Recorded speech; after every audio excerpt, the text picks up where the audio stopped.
السلام علیکم ورحمۃ اللہ وبرکاتہ۔ امید کرتی ہوں کہ آپ سب خیر و عافیت، ایمان، صحت اور سلامتی کے ساتھ ہوں گے۔ آج میں ایک نیا ٹاپک لے کر حاضر ہوئی ہوں۔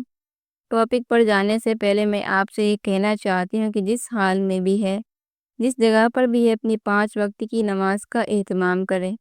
اپنی زندگی کو اللہ پاک کے حکم کے مطابق اور نبی پاک صلی اللہ علیہ وآلہ وسلم کے طریقے کے مطابق گزارنے کی کوشش کریں، تو انشاءاللہ عزت، راحت، چین، سکون، کامیابیاں آپ کا مقدر ہوں گی، اور بہت سی تکالیف، آزمائشوں، پریشانی، مصیبتوں سے اللہ پاک آپ کی حفاظت فرمائیں گے۔ اب بڑھتے ہیں اپنے آج کے ٹاپک کی طرف۔ آج کا ہمارا ٹاپک ہے کہ ایسی وہ کون سی صورت ہے جس کو پڑھنے سے اللہ پاک سے جو بھی آپ مانگیں گے اللہ پاک آپ کو عطا فرمائیں گے۔ تو وہ سورہ رحمان ہے۔ سورہ رحمان کے پڑھنے کے بہت زیادہ فائدے احادیث اور بزرگان دین سے منقول ہے۔ دیکھیے، کوئی بھی صورت ہو، کوئی بھی وظیفہ ہو یا کسی بھی چیز کا تعلق ہو، وہ ہمارے اعمال سے جڑا ہوا ہے۔ اگر ایک بندہ 5 وقت کی نماز کا اہتمام نہیں کرتا، اللہ کے حکم کے مطابق اپنی زندگی نہیں گزارتا، نبی پاک صلی اللہ علیہ وآلہ وسلم کے طریقے کے مطابق اپنی زندگی نہیں گزارتا، پھر وہ جتنی مرضی لمبے چوڑے وظائف کر لے، ان وظائف سے اسے کوئی اثر محسوس نہیں ہوگا۔ وظیفے اس کے لیے کوئی کام نہیں کریں گے جب تک ہم اپنے فرائض کو پورا نہیں کریں گے، جب تک ہم اللہ کو راضی نہیں کریں گے۔ لوگ کہتے ہیں کہ ہم نے اتنی دفعہ یہ پڑھا، اتنی دفعہ وہ پڑھا، یہ صورت پڑھی، یہ وظیفہ کیا، لیکن اصل میں ان کو سمجھ ہی نہیں آتی کہ ہم نے کرنا کیا ہے۔ سب سے پہلے تو دیکھیے، نماز ہی ہمارے لیے ایک بہت بڑا وظیفہ ہے۔ نماز کیا ہے؟ کبھی آپ نے سوچا ہے کہ جو نماز میں ہم پڑھ رہے ہوتے ہیں وہ ہم کس سے بات کر رہے ہوتے ہیں؟ وہ ہم کسی کو سنا رہے ہوتے ہیں، ہم کسی کو پکار رہے ہوتے ہیں۔ دیکھیے، جب ایک بندہ کسی سے کچھ کہہ رہا ہوتا ہے، بات کر رہا ہوتا ہے، سامنے والا بندہ اگر اس کی طرف متوجہ نہ ہو، جس کو وہ بلا رہا ہے، وہ اس کی بات کو نظر انداز کر رہا ہو، اس کی طرف نہ دیکھ رہا ہو، تو بات کرنے والوں کو کتنا زیادہ غصہ آتا ہے۔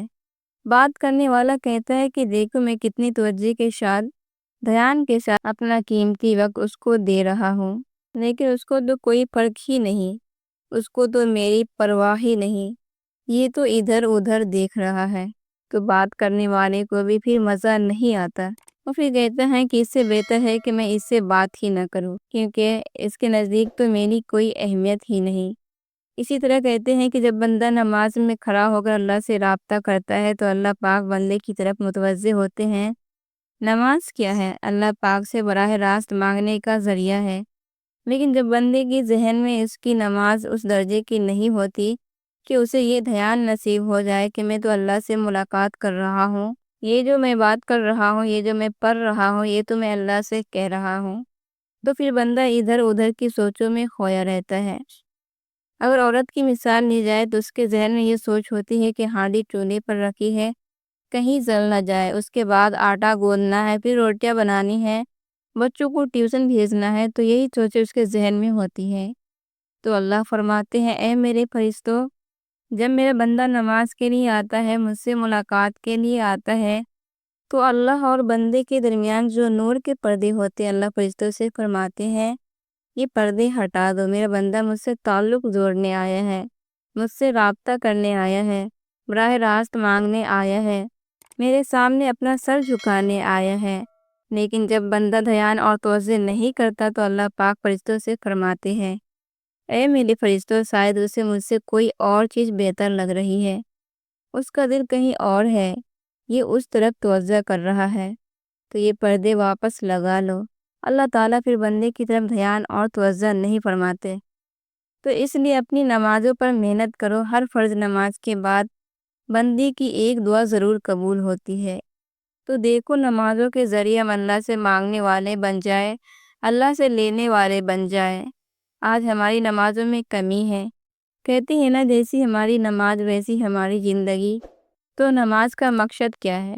کہ جس طرح ہم نماز میں اپنے اعضاء کی حفاظت کرتے ہیں، اپنی آنکھوں کو ادھر ادھر پھیرنے سے روکتے ہیں، دیکھنے سے روکتے ہیں، اپنے ہاتھوں کو ایک جگہ پر رکھتے ہیں، پیروں کو حرکت دینے سے روکتے ہیں، اپنی زبان کو غیر ضروری باتوں سے روکتے ہیں، آنکھوں کو بدنگاہی سے بچاتے ہیں۔ اسی طرح اللہ فرماتا ہے، اے میرے بندو، تو عام وقتوں میں بھی نماز کے علاوہ بھی اسی طرح صفت نماز کو اپنی زندگی میں لیا کہ تو آنکھوں کی حفاظت کرنے والا بن جائے، تو اپنے کانوں کی حفاظت کرنے والا بن جائے، تو اپنی زبان کی حفاظت کرنے والا بن جائے۔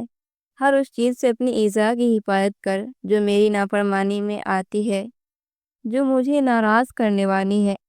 کہتے ہیں نا، ایک عقل مند عورت، ایک عقل مند انسان، ایک عقل مند مرد کون ہے؟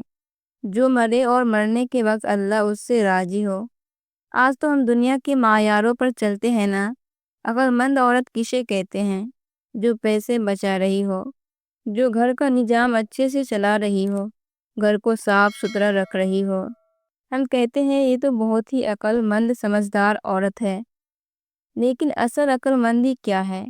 کہ عورت مرے اور اس کا رب اس سے راضی ہو۔ اللہ اس بندی، اس مومنہ بندی کے انتظار میں ہوتا ہے کہ میری ایمان والی بندی میرے پاس آ رہی ہے۔ اصل کامیابی یہ ہے۔ یہ کوئی کامیابی نہیں کہ اچھے گھر بنا لے، اچھا کھانا کھا لیا، اچھے کپڑے پہن لیے، ایک گاڑی تھی تو 2 گاڑیاں لے لی۔ یہ کامیابی نہیں ہے۔ کامیابی دین میں ہے، دین ہماری زندگی میں ہے۔